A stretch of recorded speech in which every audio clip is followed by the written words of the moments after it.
Бұйрық берілді, тәуекелге бел байланды. Бұйрық командирдің қиялы ғана, оймен жетіп, ауызбен айтылғанның өзі істеле бермейді. Ол іс жүзіне асып, алдағы мұнарланған мұратқа жеткенінше, талай сәтті сәтсіз соқпалар, тар жол тайғақ кешулер, қыз қиялар алда толып жатыр. Орман іші жым-жырт, қап-қараңғы, аяз танауды қуыстыра, бет ауызды темірдей жалап барады. Қалың қарағай қыстың түбіті ақ тонын жамылып, үнсіз меншиіп тұр. Әр ағаштың түбінде бір-біріне сүйкене қатар жатқан солдаттарда үн жоқ. Айналаның бәрі мылқау, ешкім бір-бірімен сөйлесіп шүйіркелеспейді. Тып-тыныш ағаш түбінде байланған аттар да тықырсыз жусап тұр. Командирлер мен солдаттардың барлығы ауыр ой үстінде, іштерінен тынып жатыр. Үндемеу атам заманнан бергі сөйлесудің бір саласы.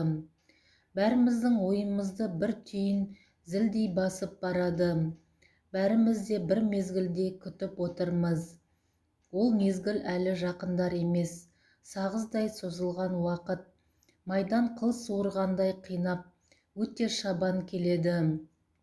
Бір сағат бір жылдай көрінеді.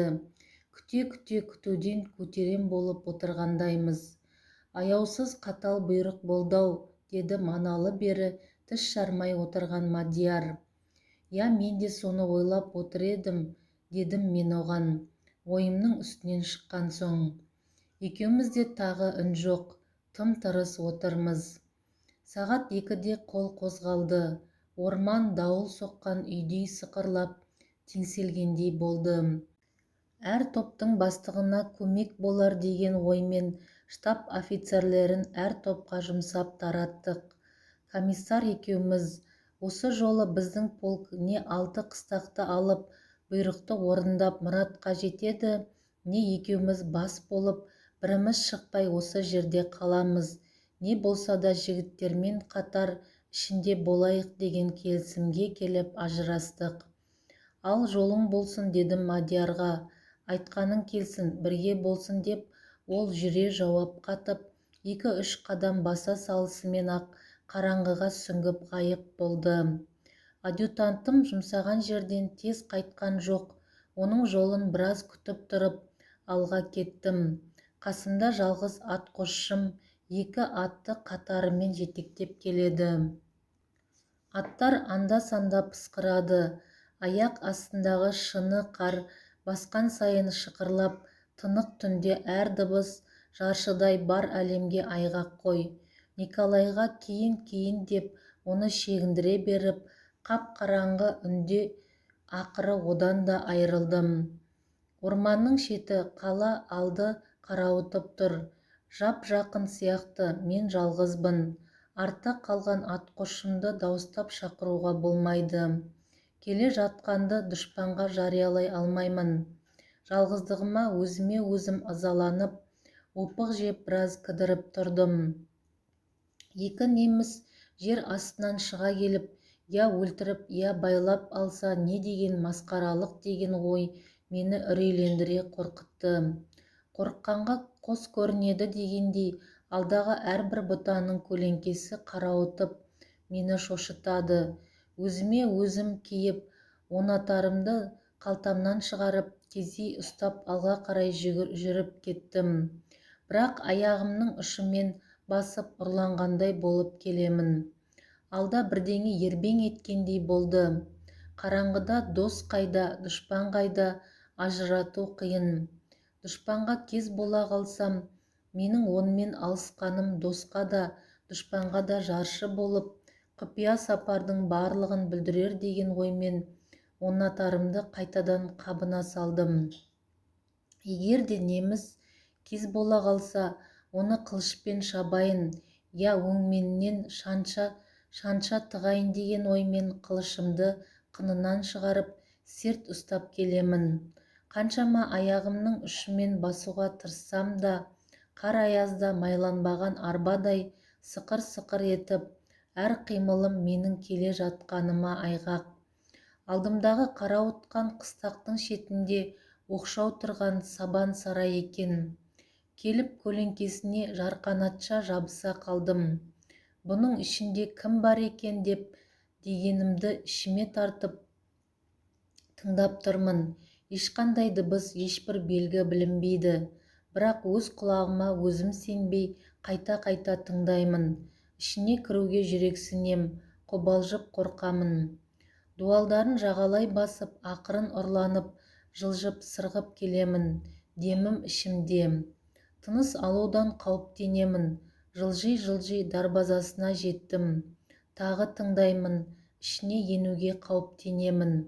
Дарбазаға жабыса тыңдап тұрмын. Әлде немістің қара басып ұйықтап қалған бір күзетшісінің үстінен шығып тұрмын ба деген күдікті сұрағы тағы үрейлендіре қорқытып, тұла бойыма бұғау салғандай ауыр басады, дуалға шегеленгендей мықтап қағады.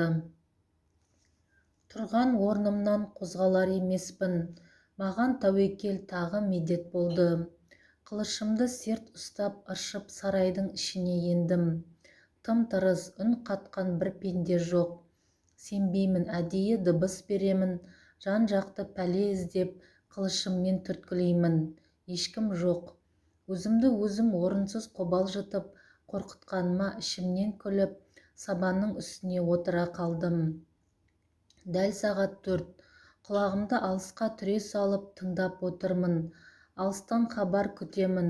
Бородиноға құлақ түре тыңдаймын. Трашковаға алыстан жайын болжап кірмекпін. Ол табан асты жақын ақ тұр. Басқа жақтардың бастауының қалай екенін біліп кірмекпін. Сағат 4-тен бірнеше минут асып барады. Жақыннан хабар, алыстан сарын жоқ. Күтудемін. Бір кезде жырақтағы пулемет бытпылдық деп екі сөзге тілі келмей қақала қалды. Аңғарсам дәл Бородиноның тұсы. Екінші жақтан тағы бір пулемет шаңқ ете қалып, лезде үні өшті. Немістің күзетшілерінің шүйдесінен шоқита соғып, үндерін өшіріп жатқан біздің жігіттер болды деп ойланып тұрғанымда, алдымдағы Трашковадан тұншыға күмпілдеген жер астынан шыққандай еміс-еміс атыстар естіле бастады. Аяз үнді жаңғырта ала қашады. Естігенім далада атылған үнге ұқсамайды. Булыға, тұншыға, қарлыға шыққан дауыста естіледі. Алыстан шыққан дыбыс сарындар мені үш қыстақпен тілдестіріп, ақпар алып келіп береді. Еңсем көтеріліп, аяғына дейін сәт сағат болған деген тілекпен Трашковаға қарай тарттым. Бір көшеден өте бергенімде құлақшыны ербейген бір солдат алдымды кесе жүгіріп өте шықты. Мен оның соңынан өкшелеп басып, ол енген үйдің табалдырығынан аттай бергенінде тарс ете қалды. Қарасам, мамық төсек алдында іш киімшең, мұрны сорайып, бір сап-сары неміс сілейіп жатыр. Автоматын серт ұстаған. Құлағы қалқиған бір қара домалақ жігіт маған үн қатпай, көріп тұрсың ғой істегенімді дегендей, бір қарап шұғыл бұрылып шығып кетті. Мен үй ішіндегілерге назар салдым. Үлкен майшам қалқанның көлеңкесін үй басқұрынан жоғары түсіріп, үйдің ішін күндізгідей жап-жарық етіп жанып тұр. Кестелі ақ дастарқанмен жабылған столдың үстінде түрлі тамақтар мен мойны сорайған шынылар да ішілмей қалған арақ шараптың сарқыттары. Қабырғада кілем, құрулы түскиіздің астында жап-жалтыр ақ мамық төсек. Сол төсектің алдында әлгі өгіздей неміс абыройы ашылған күйде жан тәсілім етіп тырайып жатыр. Оның тақау басында аға офицердің әшекейленген киімі орындық арқасында ілулі тұр.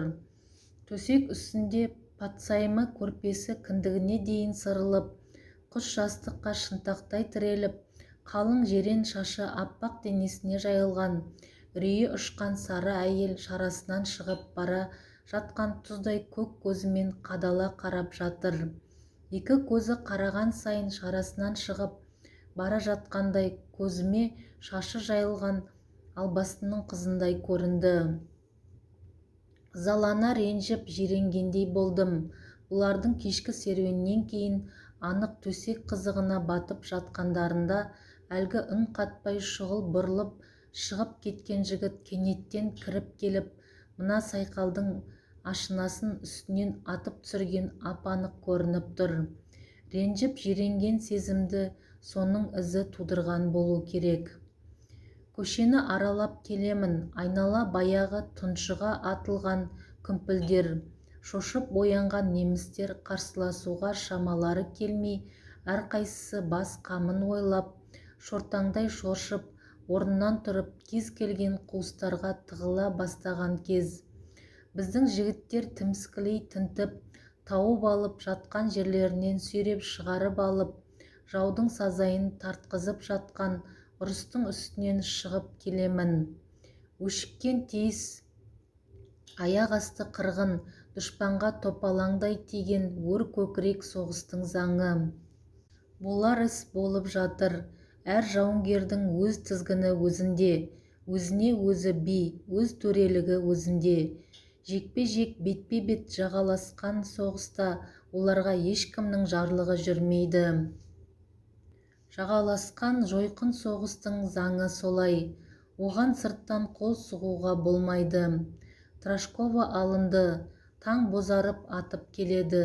Тұс-тұсқа құлақ салып қарасам, көрші қыстақтарда әлі ұрыс тыйылмай, күмпілдеген атыс үндерінің сарыны шығып жатыр. Қыстақтың шетіне шығып, Бородиноға жақын бір төмпештеу қопаға көзім түсті. Басқа жақтағы жағдайды болжамақ үшін сол төбенің басына шықтым. Айналаны азанғы сәуленің жарығы арқылы дүрбімен түгел көріп, көзбен шолып тұрмын. Әр қыстақта құлақшындарына ербеңдетіп жүрген біздің жігіттердің топтары көрінеді. Оларды көріп, істің ойдағыдай шыққанына сенер-сенбесімді білмей, біраз қобалжығандай, қуанғандай болып тұрғанымда, әр қыстақтан маған қарай біріндеп, екілеп адам шыға бастады. Алыстан келе жатқандардың барлығын да танып тұрмын. Қарға малтығып, омбылай жақындап келеді. Мен оларды күтіп тұрмын. Түн жарымында өлімге аттандырған түн бойы олардың өлі-тірісінен еш хабарым жоқ. Майдандағы жан жолдастарымның ажал арасынан аман шығып келе жатқандарын көріп, олар жақындаған сайын тамағымды бір түйін булықтырып, тұншықтырып барады. Көремін бе, көрмеймін бе деген жолдастарыңды соғыстан кейінгі аман-есен көрген қуанышыңнан артық қуаныш дүниеде болмас. Міне Мадияр арсалаңдап келіп, қол алысып бірдеңе деп тұр. Мамонов, Гундилович, Трофимовтар да келіп қалды. Кешегі ой, түйіндегі қиял, алда сағымдалған арман еді. Соғыстың көбінде іс нәтижесі ойдағыдай бола бермейді. Тап осы жолы ойдың, қиялдың, бұйрықтың сәті келгендей бұлжытпай орындалуы таң қаларлық нәрсе. Сенер-сенбесімді білмей, айналаға тағы көз жіберіп қараймын. Арнадай жосылып жатқан 6 жол, қарауытып оларды бөгеп жатқан 6 қыстақ, қалбалақтап жүгіріп жүрген біздің жауынгерлер, қасымдағы тұрған топ бастығы, командирлер сенуге дәлел екеніне көзім жетіп, орнымнан тұра сала бір тостаған суық айранды аш қарынға сіміргендей, суық таза ауаны көкірегімді кере жұттым. Россияның аязды қатты қысы, қалың қарға көмілген түрі бұдан бұрын көзіме мұндай ыстық, мұндай шырайлы көрінген емес еді. Ауасы сары қымыздай сіңімді, жұтқан сайын денеңді қыздыра балқытқандай командирлердің баяндамаларын бастан аяқ тыңдап болып, оларға достық, үзеңгі жолдастық ретінде ризалығымды білдіріп, қолдарын алып рахмет айттым. Топтарына барғанда жандарын аямай, жеңу мақсатына күштерін салып жеткен ел азаматтары солдаттарға көптен көп рахмет айтуларын тапсырдым.